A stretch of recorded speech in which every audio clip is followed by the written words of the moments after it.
In the Pacific, Japanese squad leaders had a standing order that never changed, regardless of the terrain, the objective, or the odds. Find the man with the automatic rifle and kill him first. Not the officer, not the radio man, the man with the bar. Because as long as he was alive, charging his position meant walking into a wall of fire that bolt-action rifles simply could not answer. This is the story of why they hated it, why they feared it, and why they could never find a way around it. That weapon was the Browning automatic rifle. And before we get into the fighting, the weapon itself deserves a proper introduction because almost everything about how it ended up in the Pacific was an accident. To understand where the bar came from, you have to go back to the problem that created it. When the First World War settled into the trenches, infantry found themselves in an impossible situation. The bolt-action rifle, the standard weapon of every army on Earth, required a soldier to manually cycle the bolt after every shot. 15 aimed rounds per minute was considered excellent. That was fine for static defense. It was a death sentence for an assault. Artillery could pound enemy positions for hours, but the moment that fire lifted and attackers went over the top, defenders crawled out of their bunkers, set up their machine guns, and cut down everyone caught in the open. What attacking infantry desperately needed was automatic fire that could move with them, keeping enemy heads down during those few critical seconds between leaving cover and reaching the enemy trench. Something a single soldier could carry forward without a crew, without a tripod, and without stopping to set up. The French attempted a solution with the Chauchat automatic rifle. The tactical concept was sound. One soldier carrying automatic firepower forward during an assault was exactly what the situation demanded. The weapon itself was not.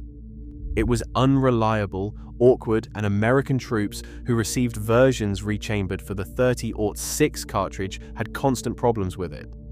The concept had been proven. The right tool had not yet been built. John Browning built it.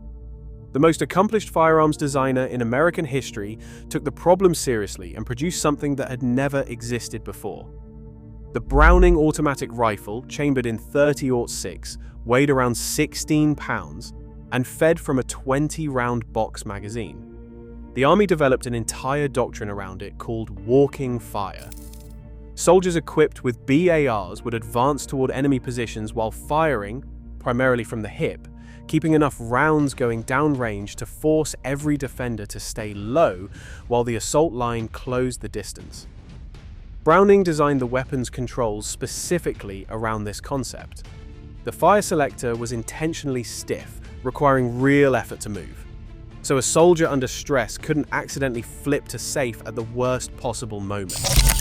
The Army even issued purpose-built web gear with a metal cup on the right side of the gunner's belt, designed to support the buttstock while firing from the hip on the move. This wasn't improvised field behavior. It was official doctrine with dedicated equipment built around it. The BAR reached France in September 1918, just weeks before the armistice.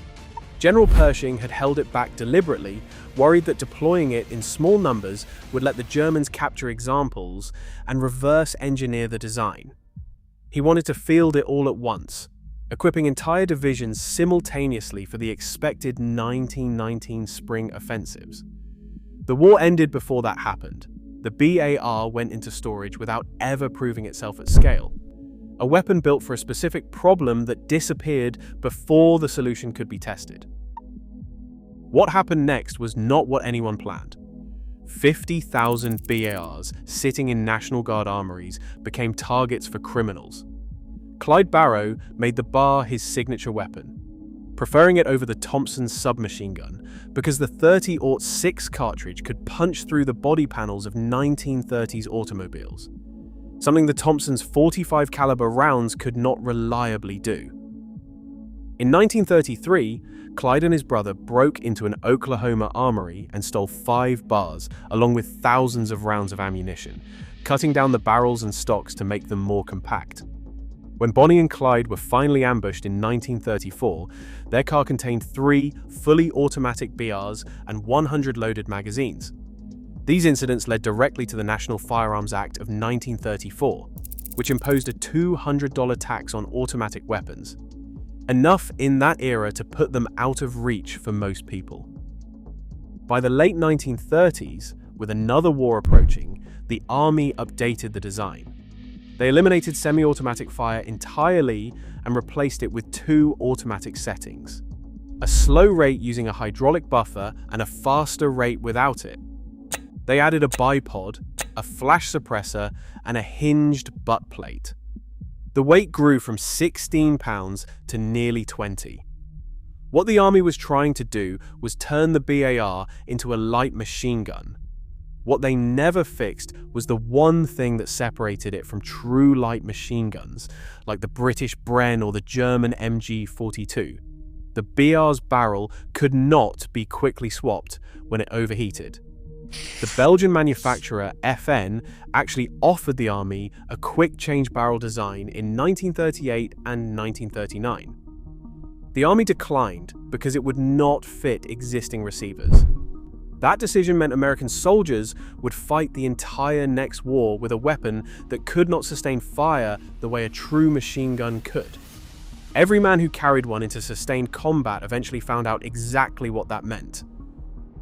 And then those soldiers arrived in the Pacific, and the walking fire doctrine turned out to be completely useless. You couldn't advance while firing from the hip through jungle vegetation, where you often couldn't see 10 yards in any direction.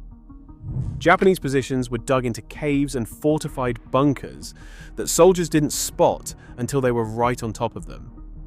The Army had designed a weapon for the open ground of France and sent it into terrain that looked nothing like France.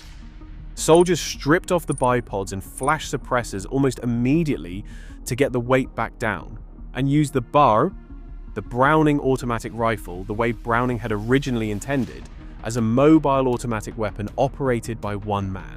The carefully updated doctrine stayed in the training manuals. Reality had other plans. Now, to understand why Japanese soldiers feared it so deeply, you need to understand what they were carrying and how differently their squads were organized. A typical Japanese squad of 13 to 15 men was organized entirely around a single crew served light machine gun. 4 men operated the gun. The remaining riflemen existed primarily to carry ammunition and protect the gun team until they could close with the enemy for the final bayonet charge. Japanese doctrine emphasized speed, getting inside the enemy's firepower advantage as quickly as possible and finishing the fight by hand. It was coherent. It had worked against poorly equipped opponents. It had never faced anything like what the Americans were fielding. The Japanese Type 96 and Type 99 light machine guns were the closest thing they had to the BR, but they were not the same class of weapon. Both were crew-served, requiring a dedicated team to operate. They held 30 rounds compared to the BR's 20, and both had quick change barrels. On paper, those were real advantages. But Japan never developed anything like a true squad automatic weapon that one soldier could carry and operate independently. Their entire tactical system was built around one automatic weapon per squad. The Americans had 3. By 1944, Marine squads had 3 4-man fire teams, and each fire team had its own bar, where a Japanese squad lost all automatic fire capability if their single machine gun went down. A Marine squad that lost 1 BAR still had 2 more. A Japanese squad was built around 1 automatic weapon. An American squad had 3. The gap that created on contested ground was not a tactical disadvantage. It was a catastrophe.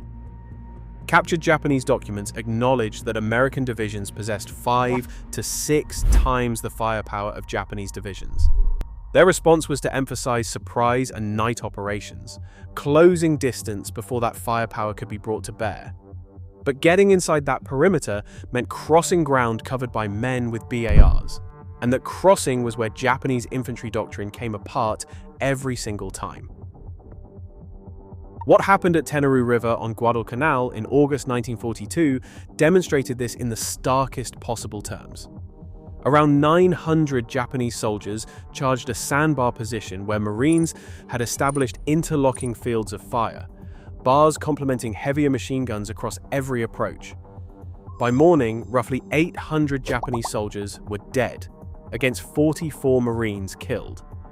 On Saipan in July 1944, over 4,000 Japanese launched the largest banzai charge of the entire Pacific War before dawn. The fighting lasted 12 hours. When it was over, more than 4,000 attackers had been killed.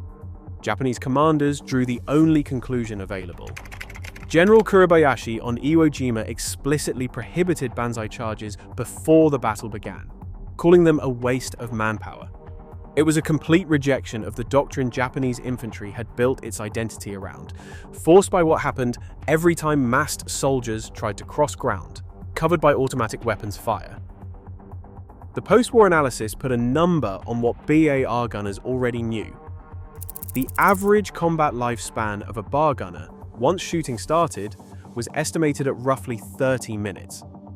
Every enemy who spotted an American fire team knew exactly who to shoot first, and yet men kept picking the weapon up and carrying it forward. The number of BARs per Marine division reflected how much combat valued the weapon. In 1943, a division carried around 500. By 1945, that number had grown to over 860, driven entirely by what those weapons had proven in the field. The BAR stayed in American service through Korea and reportedly into the early years of Vietnam, finally replaced by the M60 machine gun in 1957. Nearly 4 decades after John Browning first built it for the trenches of France.